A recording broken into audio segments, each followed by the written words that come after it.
Hello everyone, मैं रशिका गुप्ता स्वागत करती हूँ आप सभी का उमनिया पे। उम्मीद करती हूँ कि आप सब स्टूडेंट्स बहुत अच्छे होंगे। एसएससी स्टेनोग्राफर 2024 की नोटिफिकेशन आउट हो चुकी है और यहाँ मैं आप लोगों के लिए कंप्लीट डिटेल लेकर आई हूँ।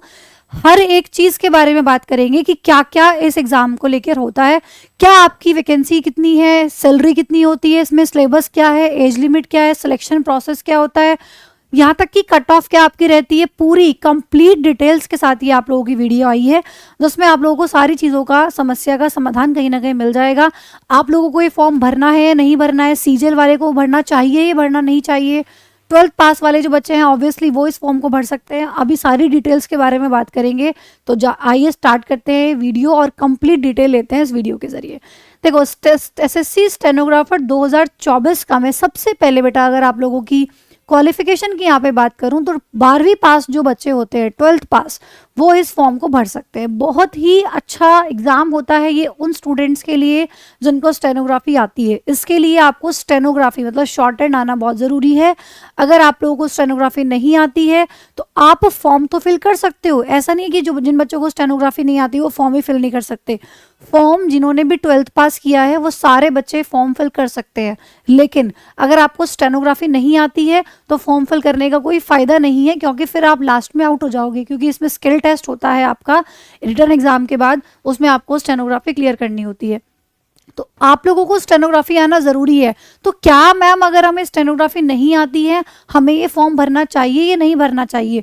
यहाँ पर भी देखो बेटा दो तरह की बातें हैं। देखो, इंपॉर्टेंट है सब कुछ जानना, क्योंकि अगर आप फालतू में फॉर्म भरोगे, अगर देखो बहुत सारे बच्चे ऐसे होते हैं कि जो यहाँ पे सीजीएल की तैयारी कर रहे हैं, उनकी बहुत सॉलिड तैयारी है सीजीएल की, और अगर उनको स्टेनोग्राफी का एस भी नहीं आता और फिर भी उन्होंने क्या किया कि फॉर्म फिल कर दिया, तो कहीं ना कहीं वो उन बच्चों की सीट खराब कर देते हैं रिटर्न एग्जाम को क्लियर करके, जो उस सीट को डिजर्व करते हैं। तो मैं ये कहूँगी कि अगर आप सीजीएल वाले स्टूडेंट्स हैं और सीजीएल की तैयारी में इस समय जम के लगे हुए हैं और आपको स्टेनोग्राफी नहीं आती है तो आप इस फॉर्म को मत फिल करना। अब यहाँ पे देखो दो तरह की बातें हैं। क्वालिफिकेशन है बेटा 12th पास, इसमें 12th पास बच्चा इस फॉर्म को भर सकता है। अब यहाँ पे फॉर्म किस किस को भरना है, दो तरह की बातें हैं यहाँ पे। एक तो वो स्टूडेंट है जो 12th पास है या फिर 10th पास है, ठीक है। तो बेटा देखो, जो 10th पास है वो तो इस फॉर्म को वैसे ही नहीं भर सकता, जिसकी भी 12th नहीं हुई है वो इस फॉर्म को बिल्कुल नहीं भर सकता, तो इसको तो हम हटा ही देते हैं। अब हमारे पास बचता है जो बच्चा 12th पास है और दूसरा जो बच्चा हमारा ग्रेजुएट है जिसने ग्रेजुएशन कर लिया है, ठीक है। तो यहाँ पे बेटा जिन स्टूडेंट्स का ग्रेजुएशन हो चुका है उनके लिए ऑब्वियसली सीजीएल का ऑप्शन भी खुल चुका है। और अगर सीजीएल का ऑप्शन आप लोगों के लिए खुला हुआ है, स्टेनोग्राफी आपको नहीं आती है, तो स्टेनोग्राफी सीखने का आपके पास अभी टाइम भी नहीं है, क्योंकि इस पर अच्छा खासा समय हमें देना होता है। तब जाके कहीं एक साल के अंदर आपको स्टेनोग्राफी आती है, जब दिन में आप अच्छा खासा समय दोगे। लेकिन अगर आप सीजीएल को लेकर डेडिकेटेड हो और स्टेनोग्राफी में अपना समय बर्बाद करोगे तो कहीं ना कहीं वहाँ फिर आप लोगों की चीज़ें खराब हो जाएंगी। तो अगर आप ग्रेजुएट हो, सीजीएल के लिए एलिजिबल हो और आपको स्टेनोग्राफी नहीं आती है तो आप लोगों को ये फॉर्म फिल नहीं करना है। फिर अगर स्टेनोग्राफी नहीं आती है, अगर आती है तो डेफिनेटली फिल कर दोगे। बाकी यहाँ पे 12th पास बच्चे इस फॉर्म को फिल कर सकते हैं। तो मैं यही कहूँगी, सबसे पहली बात तो ये कि जिस बच्चे को स्टेनोग्राफी आती है वो इस फॉर्म को डेफिनेटली फिल करे।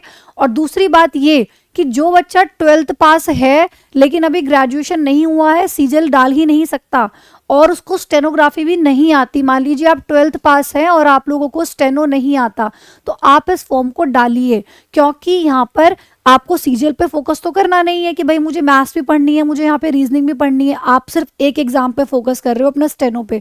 तो स्टेनो पे फोकस करते हुए सिर्फ एक एग्जाम पे फोकस करते हो, क्योंकि मैथ्स उसमें आता नहीं है। सबसे इंपॉर्टेंट बात, आप साथ साथ अगर ज़्यादा टाइम देके करोगे तो हो सकता है कि आप यहाँ पे शॉर्ट हैंड को क्लियर कर दो। ऐसा नहीं है कि बिल्कुल किया नहीं जा सकता, मुश्किल है, डेफिनेटली मुश्किल है। पूरी लैंग्वेज होती है, क्योंकि ये इसको सीखना पूरा मुश्किल होता है, लेकिन ऐसा नहीं कि इम्पॉसिबल है।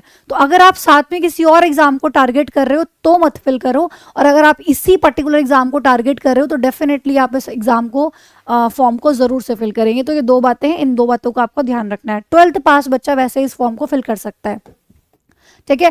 स्टेनो का एग्जाम होता है बाद में, जो आपका स्किल टेस्ट होता है। तो ये तो आपकी हो गई बेटा क्वालिफिकेशन की बात। उसके बाद आती है एज लिमिट की बात, ठीक है। एज लिमिट की मैं अगर बात करूँ तो जो ग्रेड सी का एग्जाम होता है, इसमें दो एग्जाम्स होते हैं, सॉरी एग्जाम एक ही होता है। इसमें दो पोस्ट होती हैं आपकी, ग्रेड सी और ग्रेड डी। तो ग्रेड सी के लिए जो आप लोगों की एज लिमिट चाहिए होती है वो 18 से 30 वर्ष, और जो ग्रेड डी है उसके लिए आपकी एज लिमिट चाहिए होती है 18 से 27 वर्ष, मिनिमम 18 मैक्सिमम 27, ठीक है। तो ये ग्रेड सी और ग्रेड डी को लेकर एज लिमिट है, एग्जाम एक ही होगा, कट ऑफ दोनों की अलग अलग लगती है क्योंकि पोस्ट दोनों की ऑब्वियसली अलग अलग है। ग्रेड सी की जो पोस्ट होती है वो काफ़ी अच्छी मानी जाती है, उसमें आप डायरेक्ट ऑफिसर के जो पीए होते हो वो आपकी ग्रेड सी की जॉब होती है, और ग्रेड डी की भी अच्छी होती है, ऐसा नहीं है, लेकिन उसमें आप सिर्फ स्टेनो कहलाओगे, ठीक है। लेकिन जो ग्रेड डी की पोस्ट है उसमें सीधा आप यहाँ पे पीए कहलाओगे, वो भी ऑफिसर के साथ में रहोगे उसके, ठीक है। तो ग्रेड सी की एक अच्छी जॉब मानी जाती है, लेकिन इसमें वैकेंसी कम आती है, ग्रेड डी में ज़्यादा होती है। टोटल वैकेंसीज की अगर हम बात करें तो 2006 वैकेंसी इस बार 2024 में, मतलब जो अभी आप लोगों की आई हैं वो देखने के लिए मिली हैं 2006 वैकेंसीज। इसमें से अगर मैं दोनों को डिवाइड करूं तो बेटा ग्रेड सी के अंदर जो आपकी वैकेंसी रहती है ना वो कम रहती है, मतलब आप ये मान के चलिए 150 से 200 मैक्सिमम, 200 मैक्सिमम, 150 से 200 के आसपास आपकी ग्रेड सी में रहेगी। बाकी जो बची हुई वैकेंसी है सारी 1800 प्लस वैकेंसी आपको ग्रेड डी में देखने के लिए मिलेंगी। तो इसका मतलब डी की जो वैकेंसी है वो ज़्यादा होती है ऑब्वियसली, और सी की वैकेंसीज कम होती है, इसकी कट ऑफ भी ज़्यादा जाती है, एग्जाम एक ही होगा, कट ऑफ अलग अलग जाएगी, ठीक है। तो यहाँ पर जो भी यहाँ पे सी ग्रेड सी की कट ऑफ को क्वालिफाई करेंगे ऑब्वियसली वो उनको ये पोस्ट मिल जाएगी, पीए वाली जो पोस्ट मैं आपको बता रही हूँ, ठीक है। तो ये वैकेंसी हो गई, एज लिमिट हो गई, आप लोगों की क्वालिफिकेशन हो गई। अब यहाँ पे बात आती है सिलेक्शन प्रोसेस की। मैम इसमें सिलेक्शन प्रोसेस क्या होता है? सिलेक्शन प्रोसेस की अगर बात करें तो इसमें आपका सिर्फ सीबीटी एग्जाम देखा जाए तो इसमें कोई प्रीलिम्स और मेंस नहीं होता है, सिर्फ एक एग्जाम आपको देना है। और वो क्या, उसका एग्जाम पैटर्न क्या होता है, सिलेबस क्या होता है, वो भी आपको बताऊंगी। सिर्फ आपको एक कंप्यूटर बेस्ड एग्जामिनेशन होता है जो कि ऑब्जेक्टिव टाइप होता है, वो आपको देना होता है, सिलेबस अभी डिस्कस करेंगे। उसके बाद आपका स्किल टेस्ट जिसमें आपकी स्टेनोग्राफी आती है, ठीक है, तो वो आपको देना होता है। तो बेटा स्टेनोग्राफी अपने आप में एक पर्टिकुलर लैंग्वेज होती है। आप इसको इस तरह समझ लीजिए कि मान लीजिए कोई ऑफिसर है और आप उसके पीए लगे हो ग्रेड सी की कट ऑफ को क्लियर करके, तो अगर आप किसी ऑफिसर के पीए हो, भाई ऑफिसर के पास इतना समय नहीं है, वो कह रहा है कि भाई मेरे पास टाइप करने का समय नहीं है, तो फटाफट फटाफट फटाफट फटाफट कुछ बोल देगा, जल्दी जल्दी, ऐसे नहीं बोलेगा धीरे धीरे बोल रहा है, तुम मुझे ये चीज़ चाहिए, ऐसे नहीं मुझे ये चीज़ चाहिए, ऐसे बोले जल्दी जल्दी, मतलब जैसे हम बोलते हैं उस लैंग्वेज में वो कुछ बोलेगा, या तो हिंदी में या फिर इंग्लिश में, और वो ही जो बोल रहा है उसको आपको शॉर्ट में लिखना होगा इतना जल्दी। सोचो मैं अगर कुछ बोल रही हूँ और आपको साथ साथ वो लिखना है इतना शॉर्ट कि मैं अगर कोई वर्ड बोल रही हूँ तो आप वर्ड लिखने का समय नहीं है आपके पास, आप उसके लिए कोई निशान बना दोगे, कोई ऐसा साइन बना दोगे कि ये इस वर्ड को, ये इस वर्ड को, ये इस वर्ड को, ये। तो एक तरीके से पूरा लैंग्वेज हो गया, जितने भी दुनिया में वर्ड्स हैं सारे वो वर्ड्स का आपको क्या करना है, शॉर्ट फॉर्म सीखना है। तो एक तरीके से पूरा ये मान के चलो तो बच्चे को एबीसीडी सिखाई जाती है ना, जैसे एक बच्चे को ग्रो किया जाता है, बिल्कुल इस तरीके से है, तो टाइम लगता है इस प्लेस को सीखने में। तो उसी को फिर वो कहेगा, जो भी वो बोल रहा है वो उसको शॉर्ट में लिखेगा, फिर वो उसको टाइप करके दे देगा, तो ऑफिसर का काम आसान हो जाता है, और इसी पोस्ट के लिए आपको इसमें चुना जाता है, ठीक है। तो सीबीटी एग्जाम होता है इसमें। अगर मैं एग्जाम पैटर्न की बात करूं तो ये आपका सीबीटी का एग्जाम है, कंप्यूटर बेस्ड टेस्ट जिसमें आपका होता है, जिसमें आपकी रीजनिंग, जीके जीएस और इंग्लिश, ये 3 ही सब्जेक्ट्स हैं जो पूछे जाते हैं। कहीं आपको इसमें मैथ्स नजर नहीं आ रहा होगा क्योंकि इस एग्जाम में मैथ्स पूछा ही नहीं जाता है, ठीक है। 50 क्वेश्चन रीजनिंग के आते हैं, 50 ही मार्क्स के होते हैं। जीके जीएस के 50 क्वेश्चन होते हैं, 50 ही मार्क्स के होते हैं। इंग्लिश के 100 क्वेश्चन आते हैं, 100 नंबर के। टोटल में अगर मार्क्स देखूं तो 200 नंबर का पेपर आपका ये होता है, और नंबर ऑफ क्वेश्चंस अगर हम देखें तो वो भी आपके 200 होते हैं। हर एक क्वेश्चन 1 नंबर का होता है, मतलब ऑब्वियसली, ठीक है। 2 घंटे का समय आपको यहाँ पे एग्जाम को करने के लिए दिया जाता है। तो बेटा सबसे ज़्यादा इंपॉर्टेंस इसमें किसकी है? इंग्लिश की है, जिसमें से कि आप यहाँ पे अच्छा स्कोर कर भी सकते हो। जीके जीएस में से आप फुल मार्क्स नहीं ला सकते ऑब्वियसली, आप जानते हो कि बहुत मेहनत के बाद भी आप यहाँ पे 50 में से कितना स्कोर कर लोगे, ज़्यादा मेहनत करोगे तो 40 स्कोर कर लोगे मैक्सिमम। वो भी जो बच्चे बहुत ज़्यादा अच्छे से जीके जीएस को जानते हैं तो 40 तक ले आएंगे, चलो ठीक है। बाकी रीजनिंग में अच्छा स्कोर कर सकते हैं आप, और इंग्लिश यहाँ पे स्कोरिंग सब्जेक्ट है सबसे ज़्यादा। अगर आपने इंग्लिश नहीं पढ़ी, इंग्लिश नहीं आती, तो आप इस एग्ज़ाम को क्वालिफाई नहीं कर सकते टू बी ऑनेस्ट, क्योंकि ये 100 नंबर की इंग्लिश यहाँ पे इन दोनों के बराबर है, एक तरफ ये दोनों सब्जेक्ट्स और एक तरफ इंग्लिश। तो भाई बहुत शानदार तरीके से, बहुत ही ज़बरदस्त तरीके से आपको टाइम देना पड़ेगा इंग्लिश पे, और अच्छे से पढ़नी पड़ेगी। और मैं इंग्लिश ही पढ़ा रही हूँ यहाँ पे चैनल पर, आपको किस तरह से चीज़ों को लेकर जाएंगे वो भी मैं आपको लास्ट में बताऊँगी। तो ये आपका सिलेबस है जो आपको ध्यान रखना है। मैथ्स इसमें नहीं आएगा। साथ ही साथ आप इसमें ये ध्यान रखेंगे कि इसमें नेगेटिव मार्किंग भी आप लोगों की होती है, 0.25 की नेगेटिव मार्किंग है, ठीक है। एक क्वेश्चन अगर गलत हुआ तो 0.25 साथ में लेकर जाएगा, ये इंपॉर्टेंट बात है। 2 घंटे का समय आपको एग्जाम देने के लिए यहाँ पर मिलेगा, नेगेटिव मार्किंग का भी ध्यान रखना है, ठीक है। अब अगर मैं यहाँ पे बात करूँ कि इसके बाद आप लोगों का बेटा होता है इसमें जो, जैसे कि मैंने बताया आपको स्किल टेस्ट, सिलेक्शन प्रोसेस की हम बात कर रहे हैं, तो स्किल टेस्ट में आप लोगों को शॉर्ट हैंड आनी चाहिए, जिसको मैं बता रही हूँ कि सीखना उतना आसान नहीं है ऑब्वियसली, ये आप लोगों को काफ़ी समय लगता है सीखने में।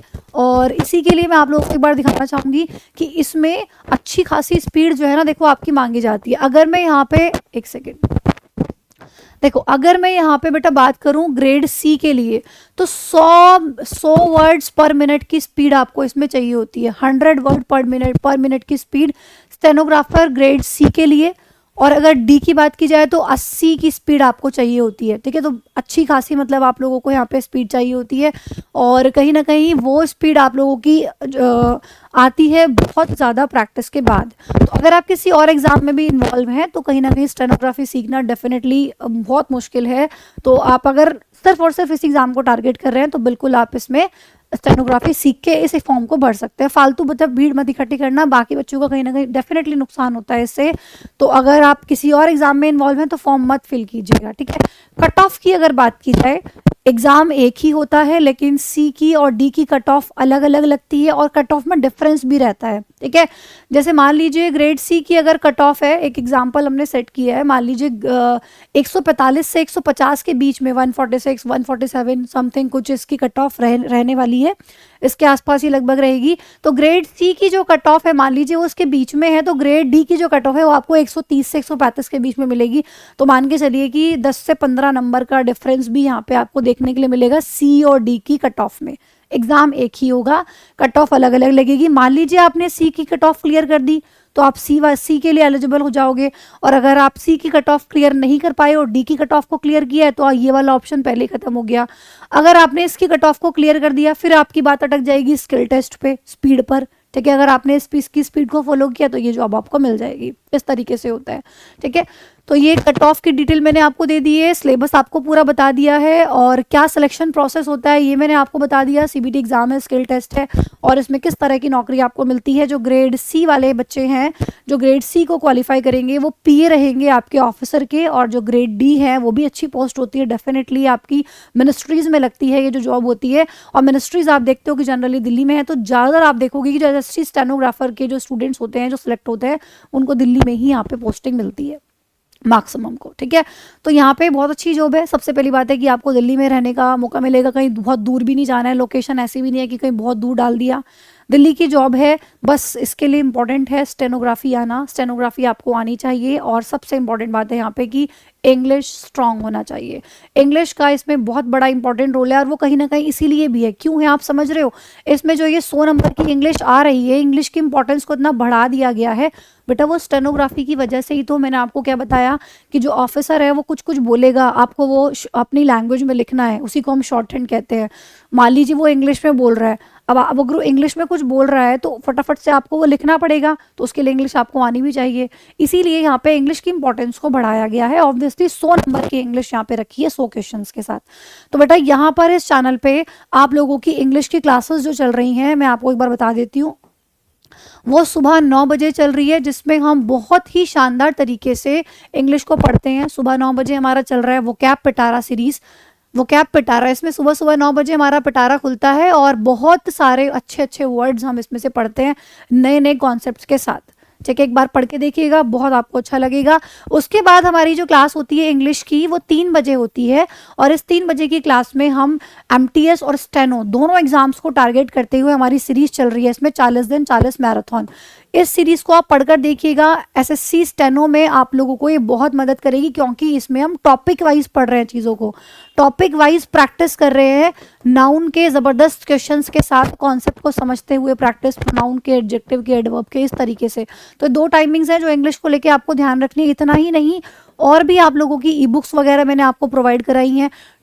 आप भी जानते हो 100 मार्क्स की इंग्लिश है, 100 में से भी मैं अगर मैं हटा दूँ ना तो बेटा 50% वेटेज जो है ना वो वोकैबलरी का है, और मैं अगर बात करूँ ग्रामर और कॉम्प्रिहेंशन 50% एक तरफ और 50% पूरा वोकैबलरी एक तरफ, तो वोकैबलरी बहुत स्ट्रॉन्ग करनी है। ग्रामर अगर है तो आप यहीं से स्ट्रॉन्ग कर सकते हो।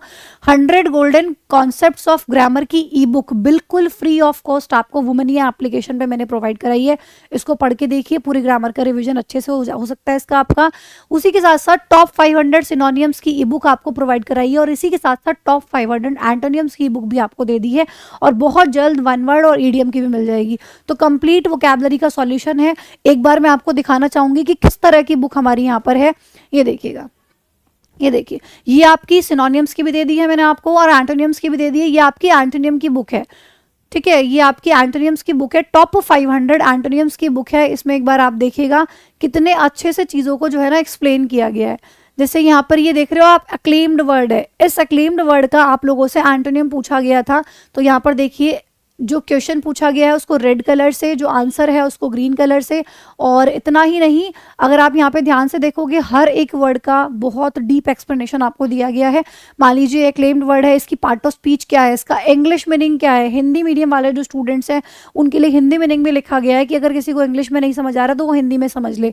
और बेटा इतना ही नहीं, ये 4 ऑप्शन जो आप देख रहे हो, इन चारों ऑप्शन को भी देखो कितने बढ़िया तरीके से एक्सप्लेन किया गया है, इंग्लिश मीनिंग हिंदी मीनिंग के साथ, और वो भी पार्ट्स ऑफ स्पीच के साथ कि ये वर्ब है, नाउन है, एडजेक्टिव है, ये वर्ड क्या है, ये भी साथ साथ हमें पता चल जाएगा।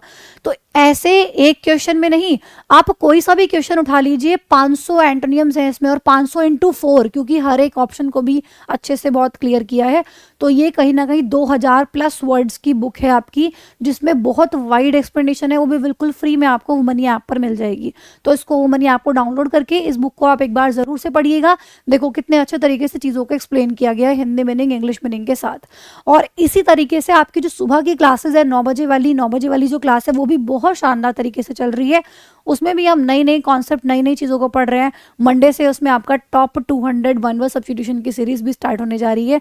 तो बेटा नई नई चीज़ें पढ़ रहे हैं, चैनल से कनेक्टेड रहिए। इंग्लिश की तैयारी यहीं पर आपको मिलेगी, जिसमें 100 नंबर की आपकी इंग्लिश आती है और बाकी रीजनिंग और जीके जीएस की क्लासेस भी आप लोगों को मिलेंगी। तो सभी स्टूडेंट्स कनेक्टेड रहिए और अपने इस बार ठान लीजिए कि हमें एसएससी स्टेनोग्राफर का एग्जाम किसी भी सूरत में क्रैक करना है और हम करवाएंगे, पूरी मदद करेंगे आप लोगों का क्रैक करने में। Thank you so much.